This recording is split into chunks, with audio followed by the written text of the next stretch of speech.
to talk today about something that's very near and dear to my heart, which is how to produce huge volume without working huge hours, right? So the name of the game is produce more while working less. How many folks on the call would like to learn how to do that? I'm AJ Hazzi. I run a real estate team brokerage hybrid here in Kelowna, British Columbia.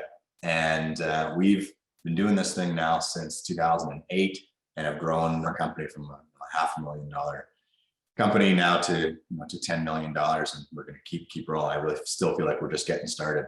And we mentioned our numbers there a moment ago. It's all possible based on the concept of leverage, and that is something. If there's one thing that I know how to do well, it's to get people who are smarter than me into the roles specifically to work and do a better job than I would in those specific roles. And so now with Advantage Academy, my obsession is just teaching you guys this stuff. And if people want help with the implementation of it, of course, I'm here to do that, but in a very limited capacity, because I'm one of the few coaches that's operating at this level that is still doing this on a one-to-one basis. Most people hire other coaches to work under them. I haven't done that. I will eventually within 18 months or so. I'll have a team of coaches, but right now I'm doing it one-to-one, which means my capacity is a little bit limited. So I can only take a handful of folks along for that ride. So if you're interested, by all means, just reach out.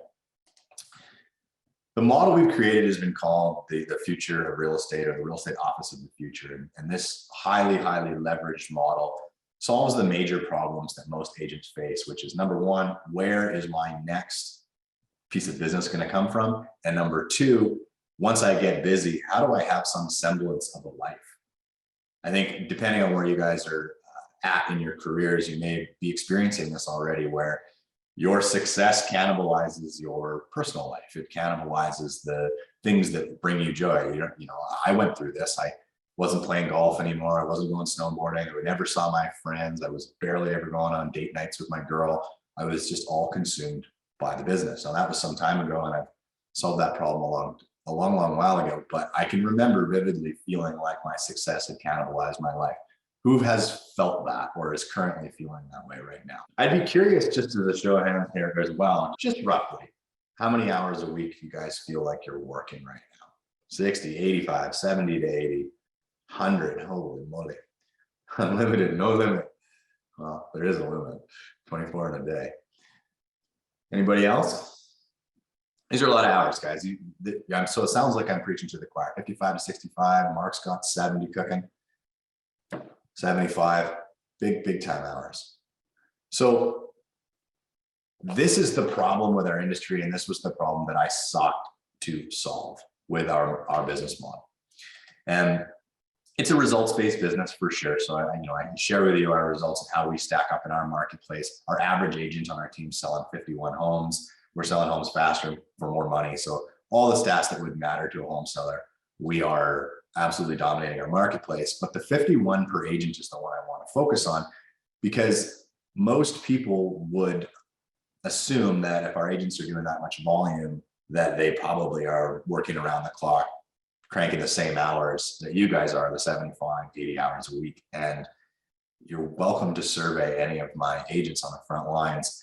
You will find that they are absolutely not.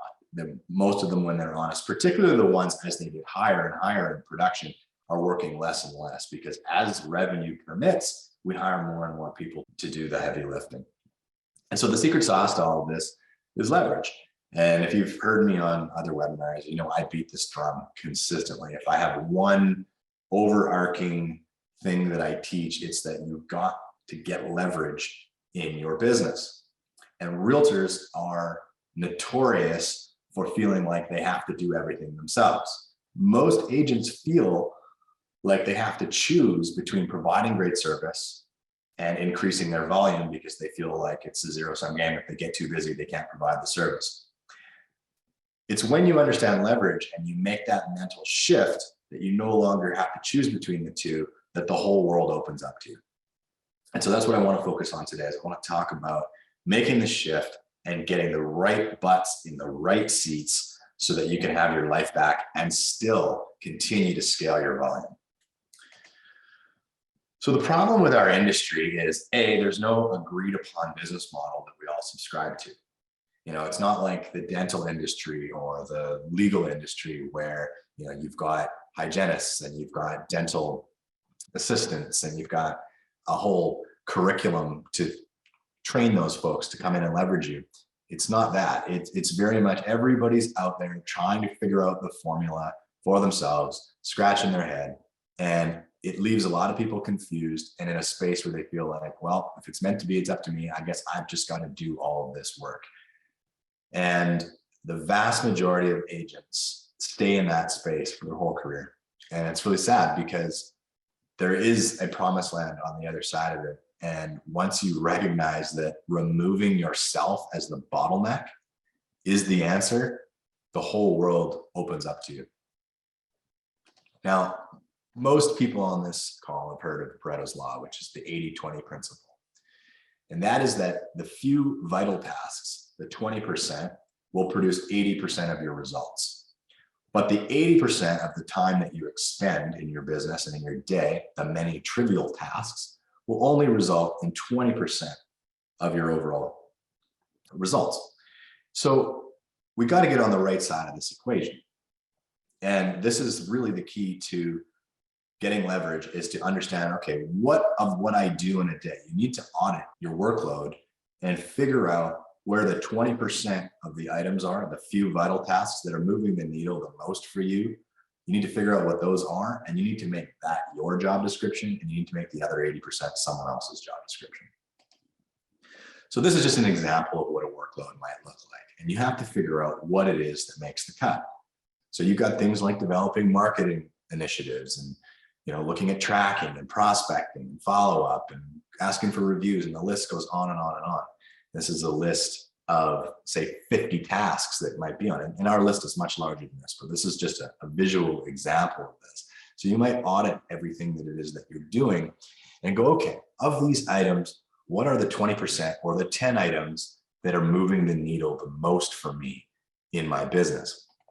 So slicing and dicing, you might cut it down in round one to what I believe are sort of the 10 or the 20% of things that provide you with the biggest result. So developing marketing initiatives is one of the last things that you let go of, because nobody understands the context of your business better than you.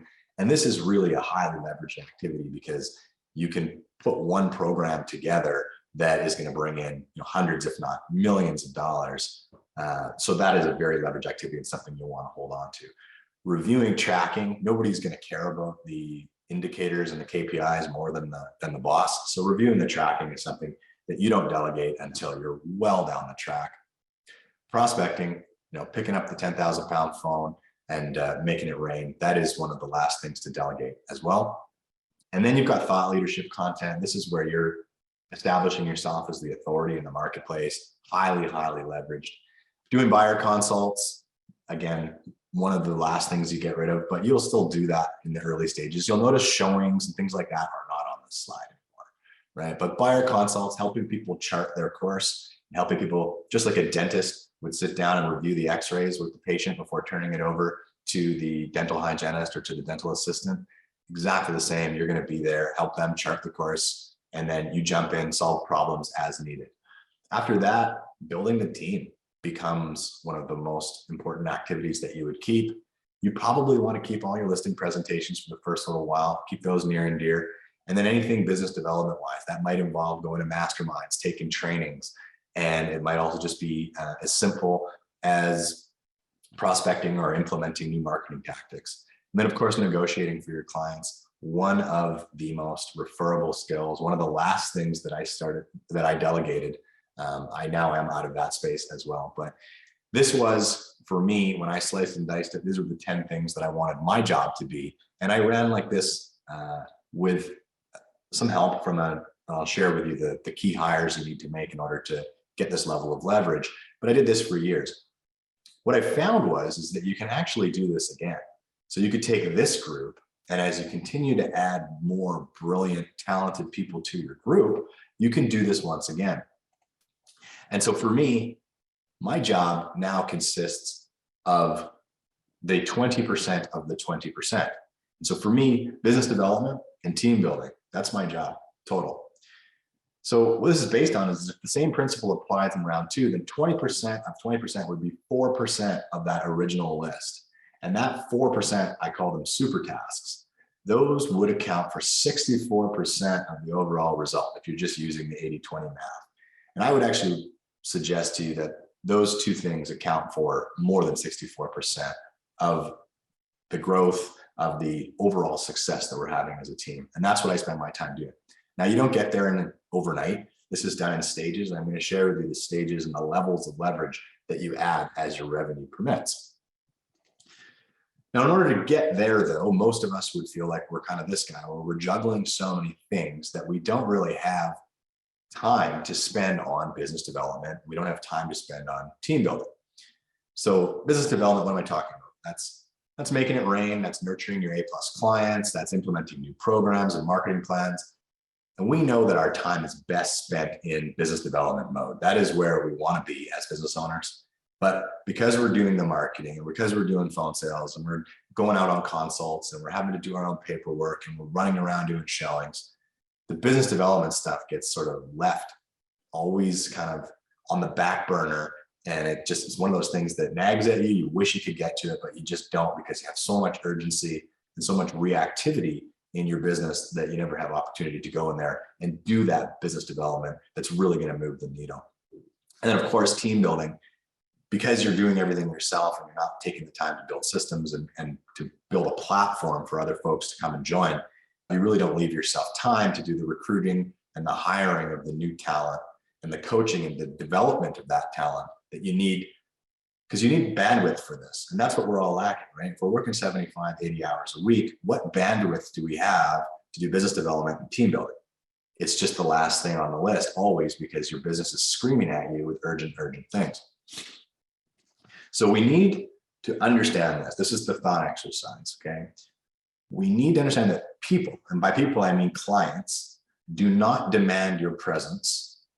They demand your standard, okay? And what I mean by that is you physically being on the showing is far less important than whomever is taking them around is operating like you would on your best day.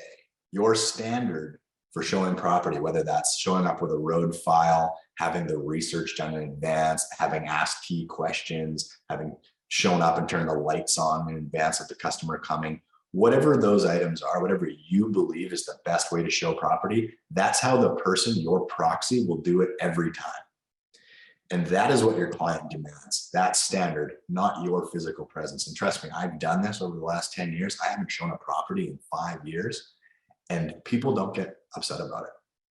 There's nobody that calls me up and says, I thought you'd be on the showings, because I explained to them that they're getting the combination of my expertise and this person's availability, and they've been trained to be me on my best day, which you would get very seldom because of how busy I am. So you get a much better situation now, having the combination between me and my showing partner.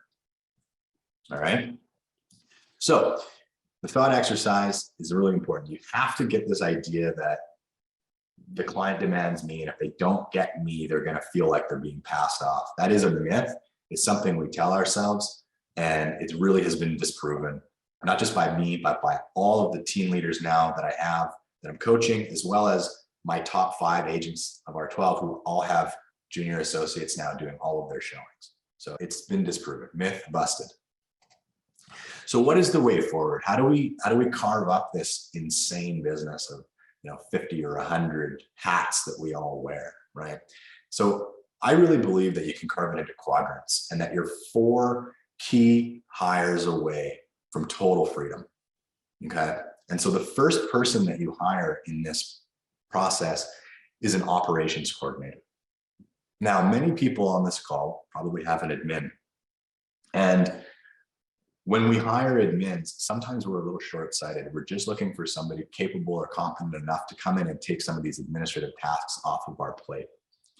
My contention is that this first hire should be someone who is much more than that.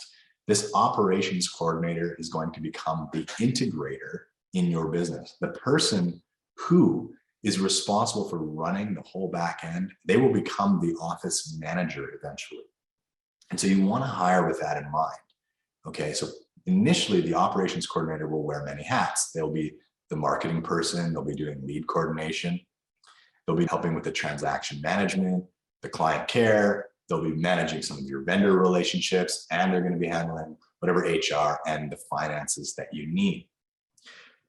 That's a lot of hats initially, but because when you hire this person, you're likely only doing 25 to 30 transactions, or maybe, maybe you're doing 40 or 50. The workload is for each of those segments is small enough that it can comprise one job. And for those of you that want a really good job description of what an operations coordinator does when they are the first hire before they get leverage, I have a document that I can send you. All you guys have to do is throw your emails in the chat, and I'll give you both the 30, 60, 90 plan, which is the onboarding plan, as well as the job description for the OC. It's a very, very important role, and it's somebody that you want to take your time in selecting. You can build an empire with the right person. Now, the next quadrant, and this person is going to give you back a pile of time because they are licensed and they can be your proxy. They can allow you to be in two places at once. And it is very, very inexpensive leverage, is the paid intern. Okay. Now, this paid intern is going to be your showing partner. That's how you refer to them in the marketplace, but they're going to start to handle almost all of your showings. They're also going to be a field coordinator, which is a fancy name we give for the person who delivers feature sheets and hangs lock boxes and puts sold signs on and does all of the stuff that we, when we're making 200-300 grand a year, we still don't understand why we're the ones doing these deliveries. This person is going to handle that and win you back those couple hours a day or that hour a day. That it makes no sense for you to be in the field doing that. They're also going to be the people helping you manage your pipeline. So pipeline management is one of those things that we seldom really take a look at, which is knowing, like an air traffic controller would know, in terms of who's landing next, who's in a holding pattern, where are people at in the stages of the sales process. A paid intern, once you teach them how to look at that, will always be able to give you an at-a-glance look at, we've got 4 people in a holding pattern, we've got 5 people who meet the definition of an active buyer, meaning they're pre-qualified, we have an appointment on the calendar and they know exactly what it is that they want. That's our actives. We've got this many people right now that are pending, and we've got these 4 people who are firm, but we have to go get client gifts for them. They're going to manage the pipeline for you, and so that they come to you on a daily basis and tell you where things are at. It's a very, very key piece, and I enjoyed that for about 8 years while I was still pretending to be a realtor. I had a licensed intern that was doing the bulk of the pipeline management, and now I teach that to all of my team leaders on our team, because it's a huge, huge piece of creating consistency in your income, is to have that person managing that pipeline. The transaction management piece, this person is going to be managing lenders and title reps and lawyers and all kinds of third-party people that are involved in the transaction, and they're going to help manage the timeline and give really good, clear client communication as well. So this paid intern is taking a lot off of your plate, and they're going to, over time, become very good at paperwork and administrative tasks as well. That person will alone give you back 80% of your day. That is a huge, huge piece of the puzzle. I'll talk to you more about how to hire them, how to find them, how to pay them here in a minute. The fourth hire is the ISA, or the third hire is the ISA. And this is where you get leverage. You're buying leads, and you feel like you reach your ceiling of complexity personally as a busy realtor at 100 leads or 150 leads a month, because how are you going to call more than that enough to move the needle? Like, you need to commit to calling each of these leads, 5-10 times each. And we all know that as soon as we get busy, the first thing we stop doing is calling. So if we have an ISA, you get that consistent result. They're doing all of the lead scrubbing for you. They can do circle prospecting. When you take a new listing, they can call all around and make people aware of it. You get other listings because of that. They can nurture leads for sometimes, our inside sales agents are nurturing leads for 2 and 3 years before they're ready to meet with one of our agents. The ISA's main job is appointment setting, and then obviously tracking and reporting those results to you as the team leader. That ISA is a huge piece of leverage that once you've added them in, you've now got confidence in the consistency of your business, and you can then scale from there, because you're no longer scared to purchase more leads, because more leads doesn't mean more phone calls from you. And then lastly, and it's a little bit of a luxury, but once you get to a certain production level, the sort of fourth level of leverage that really opens up your time, your calendar, and gives you that total freedom, is an executive assistant. Now, this is somebody who is going to kind of straddle your business and your personal life. They're going to research things, sometimes in business, and sometimes they're going to be researching the best place to take your spouse on a holiday, right? They're going to be researching the best gift ideas for Valentine's Day. But they are somebody that is going to be pivotal in you being able to focus on that business development and focus on the things that truly move the needle inside your business. They manage your calendar. They're the gatekeeper of your calendar, in fact. You can have this person doing personal errands for you. And I like to have them running email support and actually emailing certain people back as me, because they see how I talk, they understand my cadence. And there's some emails that do require a response, but probably not from me. And so the EA is a person that's running interference for me. I get an email roughly every 30 to 40 seconds. So I can't respond to everybody, but an EA can certainly help. And then I call it whatever, whenever. Just like if you stay at the W and you call the concierge, that's their attitude. Whatever you need, whenever you need it. That's what an EA can do for you. And when you get this person plugged in, I mean, the amount that you can move the needle in your business and in your personal life, because this person's freed up your bandwidth, it's a no-brainer. So the benefits of the team approach are many, but I'm going to give you 3 other ones that I haven't touched on yet. So the first is standardizing service. Because you're systemizing a very high level of service, you can create a higher caliber and more consistent experience for your clients. Now, this is the type of experience people feel compelled to tell the world about.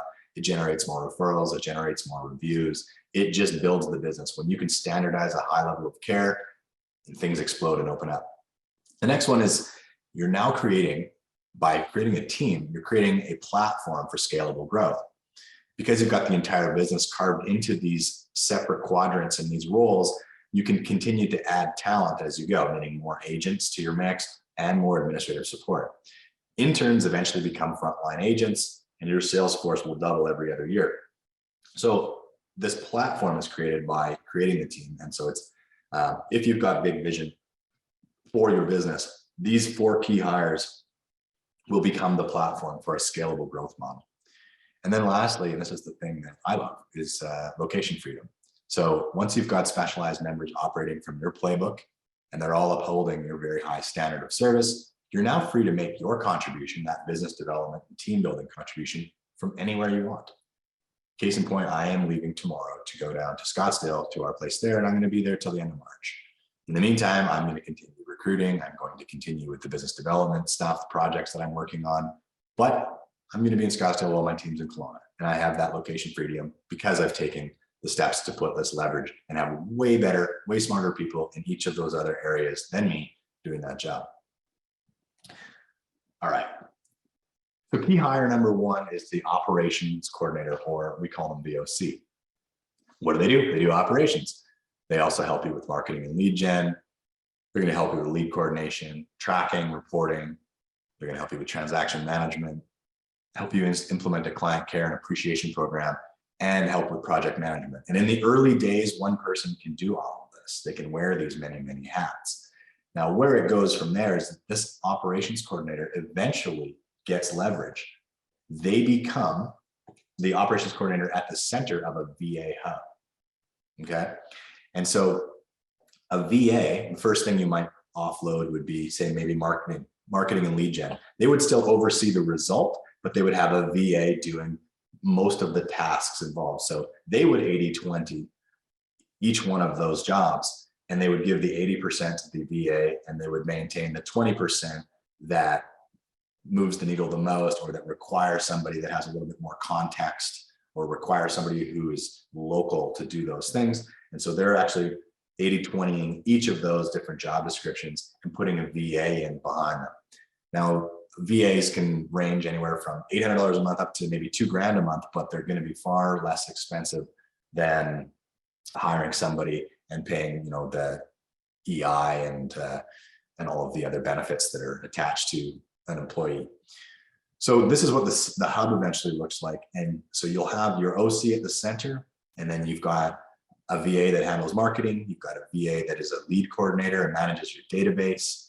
You might have a VA handling the transaction management process, another VA handling some of the customer care, the concierge pieces, they're collecting reviews and referrals.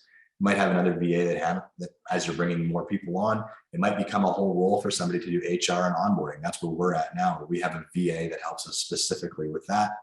And then another one who's pulling stats on a weekly basis and helping us with all the tracking reports and everything, pulling from different G sheets and pulling from different websites and analytics and all of that, and helping us compile a dashboard. So you eventually get to the space where that one very talented individual is running a team, and they're running a team of very talented virtual assistants. And that operations coordinator created the job description and the process manual for each of those little subtitles and subjobs. And then they've got leverage, and they can, of course, experience the ability to impact and create a massive amount of production for that same amount of time that they're inputting.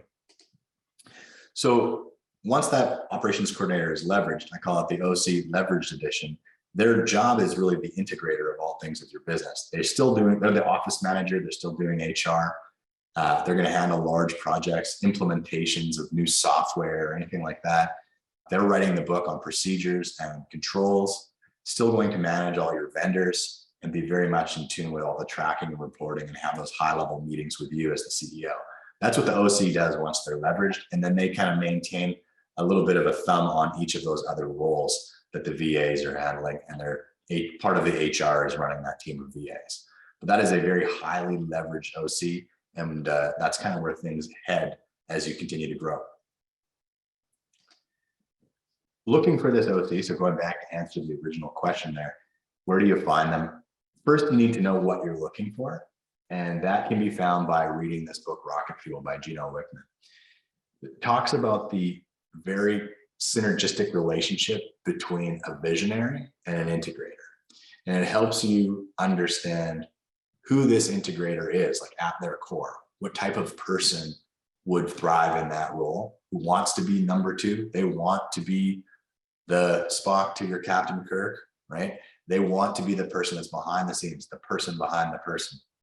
But they have the ability to make things stick. You're the one that makes it go, they make it stick. And so you need to know who you're looking for first before you craft your ad, before you write your copy, because the sales copy when you're writing for job descriptions is probably one of the most important things in attracting talent. You've all gotten very good at writing sales copy for listings. You have to apply that same level of expertise and that same level of intentionality to the copywriting in the job description and in the ads you run on Indeed, ads you run on LinkedIn, WiseHire, wherever the top job ads monster, wherever the top places are, the marketplaces are for hiring in your area. You got to have the right copy, and you can't write copy until you have the empathy for the person that you're writing the copy for. And that's what this book will do. So pick this book up before you hire your OC, so you know exactly who it is you're trying to bring on and who it is you're trying to attract. Then you've got tools, right? We're all familiar with DISC. This is not everything when it comes to hiring, but it does give you a very good sense of the person. Anecdotally, Erin on the call here, she provided the DISC personality profile of the person that she was hiring as the OC a few months back. And I saw the profile and I was able to look at that and say, no, this is not a person who would typically thrive in this kind of administrative role. And lo and behold, I mean, the hire was made out of necessity, and lo and behold, that ended up being true. They weren't a great fit. And so a lot of times the DISC can smoke out certain personality traits that there's just no point trying to stuff a round peg in a square hole. And so we use the DISC. And so what DISC personality profile are we looking for? So just going back a second, we've written amazing copy. We've posted our job ad on Indeed, on WiseHire, on LinkedIn. We've boosted them. So we're spending a little bit of money to try to make sure that this is where talent goes to look for jobs. And now the applications start to roll in. Now you need a way to sift and sort. So the DISC provides you with kind of one layer of that sorting. We are looking for a very specific personality type. We're looking for an S primary. So that's a person that's steady, stable, supportive, sincere, right? We're looking for that S primary. And then we're looking for a C secondary, okay? And then really, if you want to get really granular, we usually like to see an I next and a D fourth. So, you can jokingly and lovingly call them skids. But the important piece here, I mean, you want them to be influential and interesting a little bit because that's the likability component. The D is not important when it comes to an administrative role whatsoever. You want that high S, somebody that craves stability, who's careful and cautious and conscientious, and behind that, those two numbers need to be positive. And if you've ever taken a disc, you get a range from, you could be a plus 15D like I am, or you could be a 2D. The higher you are, the more, obviously, the more of those characteristics dominate your personality. So you want somebody that's maybe like a 8+ on the S and like a 3 or 4+ on the C. That's really where you want to see that. Those type of people, you would advance to the next stage of your hiring process. Now, for us, we go a step further. DISC doesn't tell you everything. Amber's question, what does the I stand for? It's influential. Here's a really good kind of funny way to kind of think about DISC. If all four people, if a D was a person, an I was a person, an S and C were all people standing in front of a wall, a D would, like, this is me, I'm a D, would be an idiot and try to run right through the wall. The I would collaborate with everybody and convince everybody that they have the right way to get over the wall and influence everyone to get over the wall his way, but in a collaborative way. The S would wait until they had clear instruction and would execute whatever the plan was perfectly. And the C would be so cautious that they would probably stand in front of the wall, analyze it to death, and then decide it probably didn't even need to happen and just stay on the one side of the wall. It's just kind of a funny way of thinking about who these people are, but the combinations of people is what makes them the right fit. So that you want that S primary, C secondary. You'll find that as an agent, the people that you connect with the most over in interviews are going to be I's. I people love to connect. They're very, very good at making you feel like fast friends. Like, I've known this person my whole life. We inherently like people who are like ourselves. And so we make the fatal mistake of hiring people who we connect with in interviews instead of looking at whether or not they truly are the yin to our yang. You don't need another you. You don't need another person who's disorganized, who likes to start projects and not finish them. You don't need another person who's a great salesperson. You've got that. What you need is somebody who finishes and follows through, which leads me to what we look for in Colby. This is a perfect operations coordinator index result. You want somebody who's a fact finder, primary, and with a high level of follow through. Those people are going to be the ones that are going to allow all of your ideas to stick. Fact finders do research, follow through. People need to close loops. That is the most important thing. They need to be a loop closer. You are a habitual loop opener. You need the person that's your OC to be the habitual loop closer. It needs to be so bothersome to them that they have open loops that they almost can't sleep. It's bugging them and creating anxiety. They need to finish tasks in order to feel safe and stable. So that's the person you want to hire. So if you were going to do a Colby index, you want fact finders who follow through. The implementer is a nice thing. What you want to stay away from is the quick start. I am the classic quick start. It means I love to get started. I love launching new initiatives, but I need a team of people behind me implementing, following through, and fact checking. Otherwise, I'm going to get myself in a lot of trouble. This is a big gas pedal. You need a few brake pedals in your life as well. Okay. That was the OC. The next is the intern, okay? This is such a key role, and I'm so surprised at how few real estate professionals are utilizing an internship to leverage them and to build their team, because interns become team members and they become highly trained, highly indoctrinated team members, the best type of team members. They've drank the Kool-Aid, they know your systems, they know how you do things, they uphold your standard, and they've done 100 deals before they hit the ground running. It's a no-brainer, and it's the cheapest leverage you're going to get on the sales side. So the 7 main intern duties are client follow-up and pipeline management. So these people are going to be, as I mentioned before, managing your pipeline, making sure that you know exactly where everybody is in the process. They're going to handle the vast majority of showings that happen because you're going to edify them as like showing specialist, your showing partner. And so all of your showings, which is probably one of the most time-consuming things that we do, is going to be done by the intern. Walkthroughs, inspections, all the niggly stuff where you got to take time out of your day to run back to a house you've already sold and have to let an inspector in or do final walkthroughs. All that kind of stuff is done by your intern.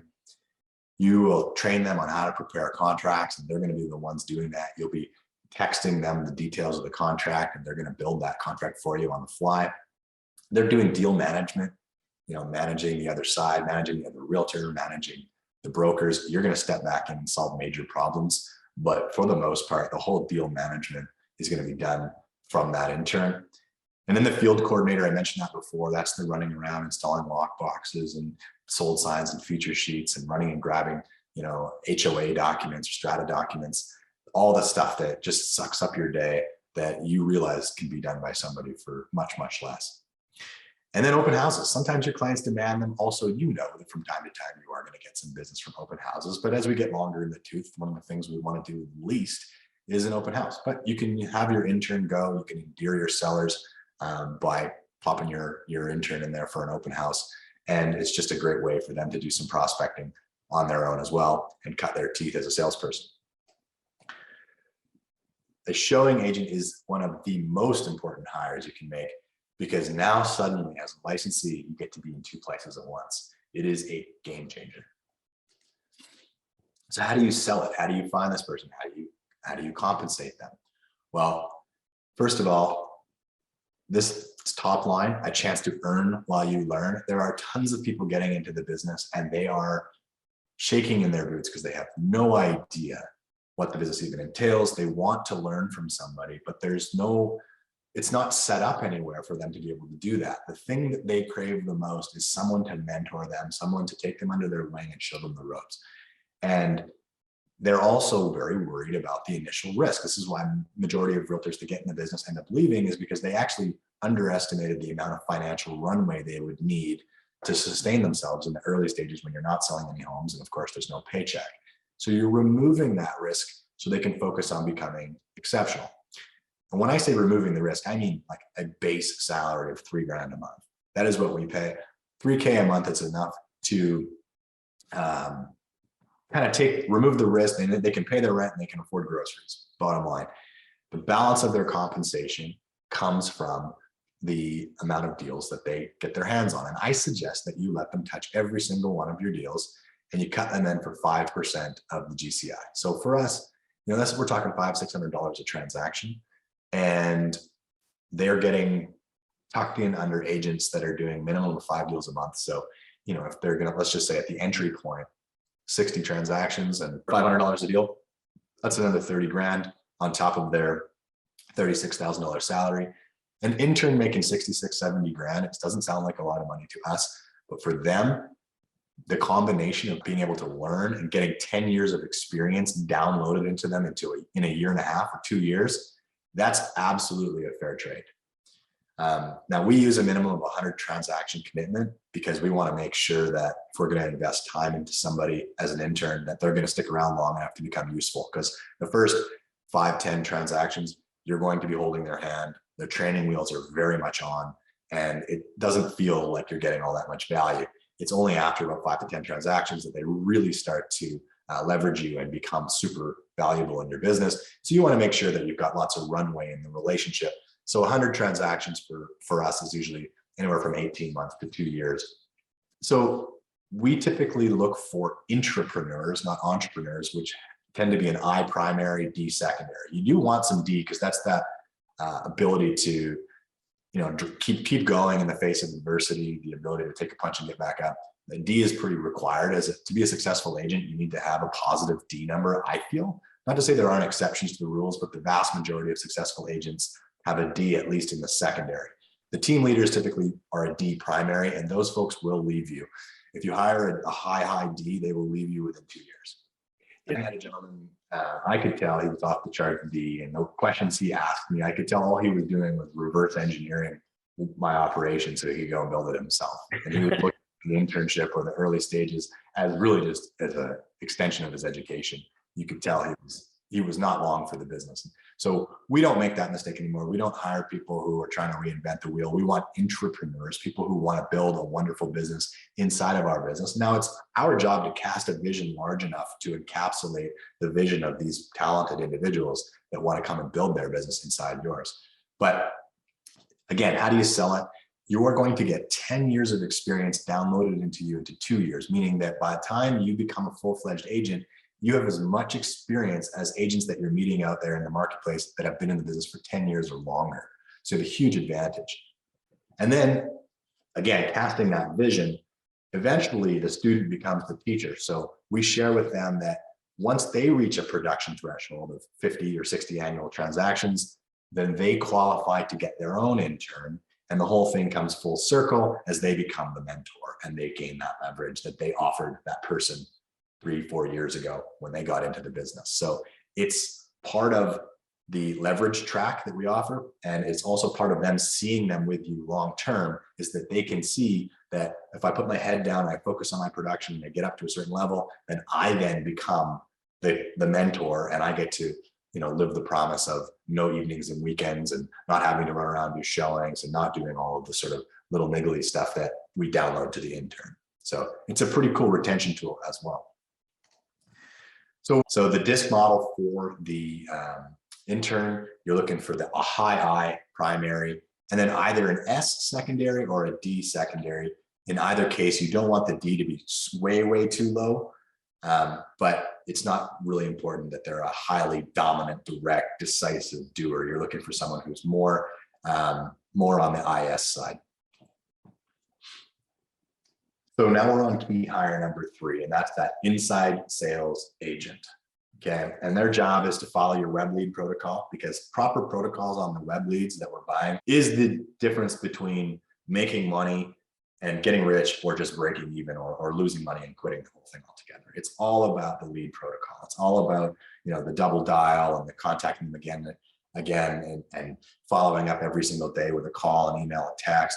And as an agent, especially a busy agent, the chances of you doing that are almost zero. In my experience in coaching many high productive agents, they're the worst for follow-up, the absolute worst. So an inside sales agent becomes that piece of leverage that gives you the consistency in your business, and it gives you the ability to continue to scale your web leads. They can also do the outbound prospecting using a dialer. So you'll eventually have thousands of leads that you never contacted in a database. You can put a triple line dialer like Mojo in place, and you can have that ISA spend an hour a day just hammering through uncontacted leads. And lo and behold, every couple of minutes, they get one of them on the phone, and you're talking to leads that no other agent on your team, or especially not you, was going to call that many times in order to get them on the phone. So the outbound prospecting with the dialer is a great way to ramp up your ROI on your leads. The circle prospecting around listings is something that you can delegate to them. Again, because you're paying them a salary, you have the opportunity to give them a real job description. And so you can say, every time we take a listing, you've got to do a tell 20 around that listing and invite them to pick their own neighbors, so to speak. And that generates a lot more listings in the neighborhood as well, because they see how proactive that you are, and one listing begets another. Their other job is to handle inbound leads. Your ISA's job is to role play every single day. You want to make sure that they're sharpening their saw and that they're not drifting from the skills, because what we found in listening to the recordings of our ISAs is that over time they kind of develop their own style and they start drifting from the script. And you can correlate the drift from the script to a drift from their KPIs and their numbers. They just get worse. You've got to make sure that they're role playing daily on the scripts that made them good in the first place. So that's just a little hack there. And then you want them doing mass emails and mass texting follow-ups to older leads as well. Some highly leveraged activities inside the database. So they don't just spend their time calling, they're emailing, they're texting, they're doing ringless voicemail drops. There's maybe sending bombs, all kinds of stuff. They're hammering the database, trying to bubble up as much opportunity as they can. And then of course, the best part about it all is the reporting that you get, the dashboard, the tracking. Here you go, boss. I made 140 calls, or I had 140 conversations this week, which resulted in 12 appointments, which resulted in 9 of them signing a buyer's agency contract. And from the ones we did last month, 4 of those have now turned into pending deals. That's the level of tracking that you get and can expect when you're working with an ISA. versus going by your gut feeling or getting around to it eventually to fill out a scorecard that you've made. An ISA's job is to track and report that to you weekly, and you always know where your pipeline's at. Ultimately, it's a results-based business though. And so, real simply, you will pay your ISA similarly the way you pay an intern, but they're going to touch a lot more deals. 20 quality conversations a day is what you want them doing. That is about, I've tried getting more, and we've certainly allowed them to try less, but 20 quality conversations a day will result in 2 quality appointments per day, which is enough for them to influence roughly 10 to 12 deals a month. And as long as they maintain a 75% show up rate, those numbers will work. And so that is it. Adam asked, how do we increase the show up rate? So there's a few different ways. First step is to book appointments that are within the next 2 days. Don't book them out too much longer. If they want to book something next week, just book a follow-up and book it later, because the chances of people showing up when you book longer than 2 or 3 days out diminishes. The next one is using value-based reminders. So you want to make sure that, because your scripting is going to be what gets them to say yes, but sometimes they start to move away from the value of that, whatever it is you said to get them to agree to the appointment. You need value-based reminders so that they remember the 2 or 3 bullets. So for us, we talk about access to off-market properties. We talk about getting them set up on their custom portal with additional filters they don't currently have access to, and getting them instant access to all the properties versus being up to 24 hours behind when they're relying on realtor.com, that kind of thing. So the value-based reminders of what they're going to get if they show up to this Zoom meeting or they show up to this in-person meeting is really key. And you can do that by way of an email. You could do it by way of a ringless voicemail drop, but the best way to do a reminder, and you can just record this thing once and then have your ISA send it out, but it's a bomb video of you, the person who's going to receive the appointment and be on the appointment, saying, hey, I'm so excited to meet with you. I've got a lot of really great information prepared for you. Can't wait to get you access to our off-market properties, as well as get a really firm understanding of what you're looking for and create that custom portal that gets you access to all the homes, just like I get as a realtor. Looking forward to seeing you guys. And if anything comes up and you need to reschedule, of course, just shoot me a text. I know life gets in the way sometimes, but can't wait to meet you. And yeah, we'll see you soon. Something like that, right? But a bomb like that sent out, that value-based reminder jacks the increase of the showing rate from 60 to 75 easily. So how do you sell this to somebody? I mean, it does take a bit of an odd animal to want to get on the phone every day and make that their job. So the perks of the business are 6-figure earning capacity. If they can't, you're not going to get a licensee or a real red meat eating salesperson to join your team if there's not a 6-figure runway for them. They get a ton of respect and a ton of recognition from agents because they're kind of the genesis of so much of what those agents do in their business, that of course they're always kissing ass to the ISA. So that's a nice place to be when you're an ISA, having everybody, essentially with their hand out saying, hey, what can I do to get some more appointments? It's a good place to be. You get to be part of an awesome culture, right? Your team is going to be this place where they get to be part of something bigger than themselves. The next one is not working long hours. A really good ISA, when they get great at it, they realize they really only need to spend about 3 hours on the phone a day. And so if they can knock that out in the morning, knock out their 2 appointments, if they want to take the rest of the day off, have at it. I'm not one of those people. I'm a results-based person. If you can crank out 2 quality appointments a day for me that 75% of the time show up, I don't care if you work a 1-hour day. I don't care if you're doing it from Costa Rica on a VoIP line. It doesn't matter to me. I'm a results-based guy. So they get that autonomy. It's also a very low stress job. They're working less hours, so obviously that's less stressful, but they're also not dealing with deadlines, and they're not dealing with failed inspections and basement leaks and all that stuff that we deal with in the emergency calls at 11 o'clock at night. They're just not dealing with that stuff. So the stress of this job is way lower than as a realtor. They have the option or the autonomy to decide if they want to work from the office or if they want to work from home or they want to work some sort of hybrid arrangement. We like the hybrid where they come in, make calls from the office, see the people, be part of the culture. But if they want to do 3 days a week from home, then that's great too. And then lastly, they get to design their own schedule as long as they're hitting their KPIs. It's a results-based role. They get to be in full control. All right. Once you've gone an ISA, your return on your ad spend is going to go through the roof because very few agents have the discipline or desire to call all the leads they pay for. You're going to do the bare minimum, not enough to really see a big ROI. Hopefully you can get enough to see a small ROI so you don't bounce. But most people just aren't going to do the things, the amount of follow-up that's required to get that 5 or even 15 to 1 return on ad spend. Agent attraction, it's an abundance of leads. Once you've got that abundance of leads and you've got an ISA that's scrubbing and turning them into qualified appointments, you now have an enduring value proposition that you can use to attract talented realtors onto your team. And lastly, and my favorite, is the revenue predictability. When you really understand this is a numbers game, you now know that certain inputs will create certain outputs. So if you've got consistent lead flow, let's say you're generating 1,000 leads a month, you know your ISAs, once they're trained and up and running, are going to turn those into 100 appointments. And you know those 100 appointments are going to result in 30 to 35 transactions. And those are just the numbers. And I can turn the dials up or down as I see fit. And so I've got that consistency and I've got that predictability. And that's what an ISA will give you. And not until you have that ISA will you ever have that level of predictability. So because you can mandate the amount of outbound calls. It's their job. They're getting paid a salary. You can mandate it. And once you have that, it's lights out. The disc model for this person, you are looking for some D in this case. Sometimes a CD works really well. These people are usually a little bit antisocial, but they've got the the careful conscientiousness and the drive to make calls every day. That works. An ID works. A DI works. You want to stay away from like the administrative mindsets, the S and C. There's a few different profiles that work for an ISA. But I's, if you're a high I, it does tend to fall off the rails. These people crave more human contact than a phone job will provide. So if you hire someone who's a high I, they might be very influential and good on the phone. They'll just hate the job in about 6 months. All right. And hire number 4 is the executive assistant. I'm not going to spend a ton of time on this. We talked about this already.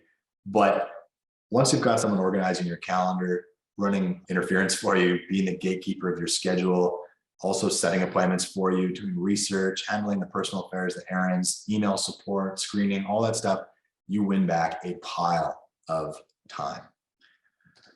So there's got to be levels to this, right? I mean, your head probably wants to explode thinking about all of those hires you've got to make, all the money you've got to spend in order to do this. So let's talk about that. Let's talk about the levels of leverage, because this isn't built overnight. You do this one at a time. And that's why I went through it in sequential order with the OC, then followed by the intern, followed by the ISA, followed by the executive assistant. This follows your income growth as you go, because with each new piece of leverage, the idea is that your income continues to grow. So let's say you're making 125 grand a year right now. I suggest that you always look at taking 20% of your income and investing it back into talent. So 20% of 125 grand gives you 25 grand. So you've got the ability to hire a really good VA from like my Outdesk, or you could hire a part-time administrator. That's about what you've got. And so your goal at this point is to try to get your income and revenue up so that you can afford the OC, because that's the next level. And I would suggest to you that until you're making 250 grand a year gross, probably aren't in a position to afford an operations coordinator, because they're going to start at 50K. That $50,000 person, that's an entry point. To get a truly talented person, they need to see the upside in the job. They need to be able to see that they're going to be making more than that in the not too distant future. But at 250, you could hire that person right away. And for a lot of people that are making 250, 50 grand sounds like a lot of money, sounds like a big pay cut for them. And it will be initially, but your goal is with all of that extra bandwidth that you've created, that you can replace that 50,000 bucks worth of income really fast. And if you don't have that confidence in yourself as a salesperson, that's probably where you should start. Next step being a 500K. Now it opens up to you a little bit. At $500,000, you now have 100K in the kitty to spend on talent.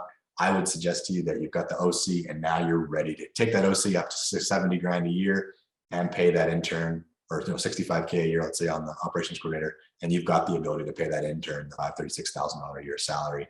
$500,000, if you put those two people in place, you have a ton of time, because you're still only doing 35 to 50 transactions. You've got a ton of time still to work on business development and implementing things. You could also hire a coach at that point. That's about when coaching starts to make a lot of sense. Next step would be 750 grand. You've got 150,000. You've got the OC. You've got the intern. Now maybe you would add on a VA. That VA would come in and help leverage that operations coordinator so they can do more projects-based stuff and help you with the business development.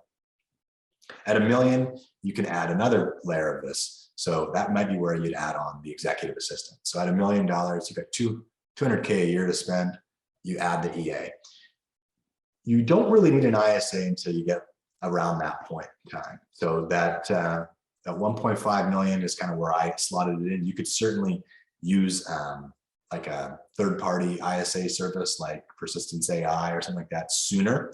But an in-house ISA that's going to be making 100 grand a year probably needs to be able to influence at least 100 transactions to hit their goals, right? Because they want to make 100K a year. And so when you have, you're doing enough GCI to account for them influencing 100 transactions, that's about when you would bring that person in-house. So they come in at about 1.5.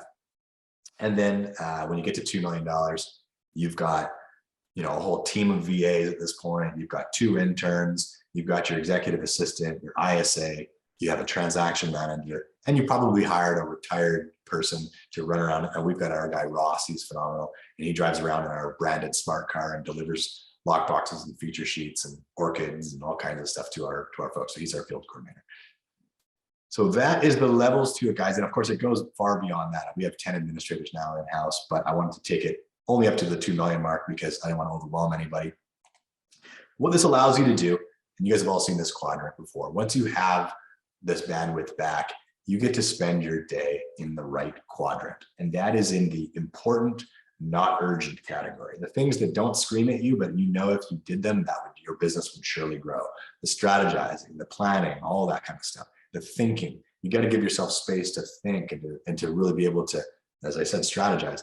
So this is where you get to spend your time afterwards. Once you've got this set up, you've got that quadrant 2, important, but not urgent. Everything else is being taken care of by others.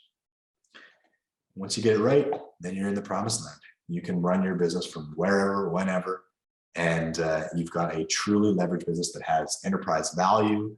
It is going to bring you a ton of satisfaction knowing that you are operating in your true genius. You're operating in what you are authentically enjoying and authentically good at, and everybody else, you're creating employment opportunities for others. They're in the right job for them. They're doing what they authentically do well, and your clients are getting a much better experience as a result of all these specialists, and you have a wonderful business that'll pay you whether you're showing properties or not. And that, my friends, is what I hope and wish for all of you. If you need any help implementing it, I'm here for you.